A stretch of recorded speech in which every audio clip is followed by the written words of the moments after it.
Hello everyone. जैसा कि हमने पिछले पार्ट में पढ़ा था कि ह्यूमन में सब्सटेंसेस की ट्रांसपोर्टेशन कैसे होती है, आज जो है हम जानेंगे ट्रांसपोर्टेशन इन प्लांट्स के बारे में। जैसा कि हमने पिछले वीडियो में देखा था कि ह्यूमन सर्कुलेटरी सिस्टम क्या काम करता है, वह जो है न्यूट्रिएंट्स को हमारे बॉडी के डिफरेंट पार्ट्स में पहुंचाता है with the help of blood. Now plants also need this transportation for transporting food, water and minerals to different parts of plants. Plants को भी अपने फूड को, वाटर को, मिनरल्स को अपने डिफरेंट पार्ट्स में पहुंचाने की ज़रूरत होती है। जो हमारे प्लांट होते हैं उनमें ब्लड नहीं होता, वह जो है सिंपल प्रोसेस के जरिए transportation of food, water and minerals करते हैं, जिस प्रोसेस को हम क्या कहते हैं, डिफ्यूज़न। डिफ्यूज़न के बारे में हमने पहले भी जाना था। डिफ्यूज़न क्या होता है? Movement of particles from higher concentration to lower concentration. Plants जो हैं वो टू टाइप के होते हैं, tall plants and short plants. जो टॉल प्लांट्स होते हैं उनमें क्या होता है, roots and tip of plant के बीच ज़्यादा डिस्टेंस होने के कारण ट्रांसपोर्ट ऑफ रॉ मटेरियल जो है इजीली नहीं हो पाता। रॉ मटेरियल के ट्रांसपोर्टेशन के लिए हाई एनर्जी की ज़रूरत पड़ती है। जो शॉर्ट प्लांट्स होते हैं उनमें रूट्स और लीव्स के बीच कम डिस्टेंस होने के कारण रॉ मटेरियल जो है इजीली डिफ्यूज़ हो जाता है प्लांट के सभी भागों में, और लेस एनर्जी की ज़रूरत पड़ती है ट्रांसपोर्टेशन के लिए। तो प्लांट्स होते हैं उनमें transportation of water, mineral, food के लिए एक स्पेशल ट्रांसपोर्टिंग सिस्टम डेवलप हुआ होता है जो कंसिस्ट करता है जाइलम एंड फ्लोएम। सबसे पहले हम जाइलम के बारे में जानेंगे कि जाइलम क्या होता है। जाइलम जो है एक कंडक्टिंग टिश्यू है जो प्लांट्स में पाया जाता है और कंपोज्ड होता है मैनी टाइप ऑफ सेल्स से। द टर्म जाइलम जो थी वो किसने दी थी? नेगली ने दी थी 1858 में, और वर्ड जाइलम जो है डिराइव किया गया है ग्रीक वर्ड जाइलोस से, जिसका अर्थ है वुड। अब जो है हम जानेंगे कि जाइलम में कौन कौन से कंपोनेंट पाए जाते हैं। जाइलम के जो है 4 टाइप के सेल होते हैं, जिसमें से कुछ सेल जो है लिविंग होते हैं तो कुछ सेल जो है वो डेड होते हैं। Number 1 is tracheids, number 2 is vessels, number 3 is fibres, 4th one is parenchyma. जब जो है प्लांट को काटा जाता है तो उसका इंटरनल सेक्शन इस प्रकार से दिखाई देता है, जो शो करता है डिफरेंट टाइप्स ऑफ सेल। सबसे पहले जो है हम ट्रैकिड्स के बारे में जानेंगे। जब हम वुड को इंटरनली काट के देखते हैं तो उसमें जाइलम टिश्यू कुछ इस तरह से दिखाई देता है, जिसमें ट्रैकिड्स इस प्रकार के होते हैं। ट्रैकिड्स या वाहिनिकाएं क्या होती है? लंबी, ट्यूब लाइक और नुकीले सिरों वाली कोशिकाएं होती है। यह कोशिकाएं जो है वो मृत होती है। ट्रैकिड्स जो हैं पानी के परिवहन में मदद करते हैं और पौधों को मैकेनिकल सपोर्ट प्रोवाइड करते हैं। ट्रैकिड्स की कोशिका भित्ति में लिग्निन का जमाव होता है। इसी लिग्निन की वजह से जो है ट्रैकिड्स प्लांट्स को मैकेनिकल सपोर्ट प्रोवाइड करते हैं। दूसरा कंपोनेंट जो है जाइलम का वो है बेसल्स, जिन्हें हम हिंदी में वाहिकाएं कहते हैं। बेसल्स को ट्रैकिया भी कहते हैं। यह जो है बने होते हैं लंबे और ट्यूब लाइक सेल्स से। बेसल के सेल जो हैं वो नॉन लिविंग होते हैं, मीन्स मृत होते हैं। मेन फंक्शन क्या होता है बेसल्स का? Conduction of water and nutrients. Vessels की सेल वॉल जो है वो थिक लिग्निफाइड होती है, जो क्या करती है, प्रोवाइड करती है mechanical support to plants. Third component क्या है जाइलम का? जाइलम फाइबर मीन्स जाइलम तंतु। जाइलम फाइबर जो है लॉन्ग होते हैं, नैरो होते हैं, थिक और लिग्निफाइड सेल होते हैं। इसके बोथ एंड जो है वो पॉइंटेड होते हैं। जाइलम फाइबर के सेल जो हैं वो डेड होते हैं। जाइलम फाइबर जो हैं प्लांट्स को स्ट्रेंथ प्रोवाइड करते हैं। फोर्थ कंपोनेंट जो है जाइलम का वो है जाइलम पेरेन्काइमा। यह जो है चारों कंपोनेंट में इकलौता ऐसा कंपोनेंट है जाइलम का जो लिविंग सेल से मिलकर बना होता है। इसमें जो है साइटोप्लाज्म और प्रोमिनेंट न्यूक्लियस पाया जाता है। जाइलम पेरेन्काइमा की सेल वॉल जो है वो थिन होती है और बनी होती है सेल्यूलोज से। जाइलम पेरेन्काइमा स्टोर करती है starch, oil and other substances. This diagram show all four type of xylem cells, that is tracheids, basal, xylem fiber and xylem parenchyma। अब जो है हम जानेंगे कि पानी जो है किस तरह से सभी पार्ट्स तक पहुंचता है, means mechanism of transportation of water in plants. पानी का ट्रांसपोर्टेशन जो है प्लांट के सभी भागों में दो मैकेनिज़्म के द्वारा होता है। वो दो मैकेनिज़्म कौन कौन से हैं? Number 1 is diffusion, second one is transpiration.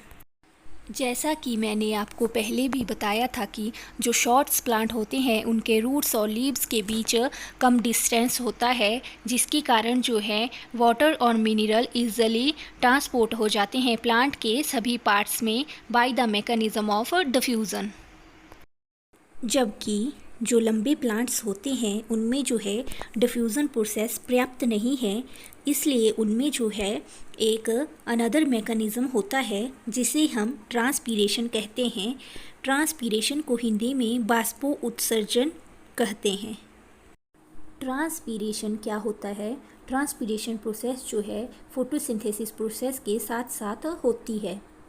Transpiration process में क्या होता है, जो प्लांट की रूट होती है वो एब्जॉर्व करती हैं वाटर मॉलिक्यूल, फिर जो है वाटर पूरे पार्ट्स में चला जाता है प्लांट के स्टेम से होता हुआ। फिर जो हमारी लीव्स होती हैं उनमें से वेपर की फॉर्म में जो है लॉस्ट हो जाता है with the help of stomata. Stomata क्या होते थे? छोटे छोटे पोर्स होते थे लीव्स में।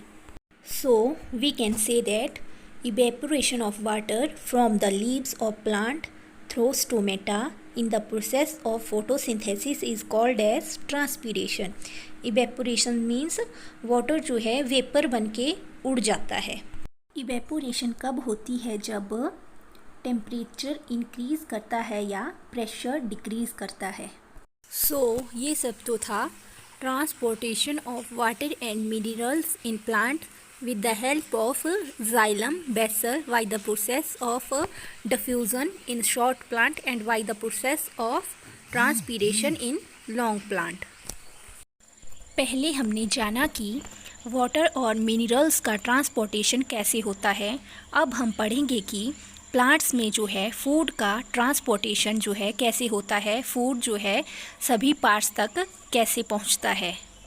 जैसा कि आप सब जानते हैं कि फोटोसिंथेसिस प्रोसेस जो है वो कहाँ होती है? प्लांट की लीव्स में।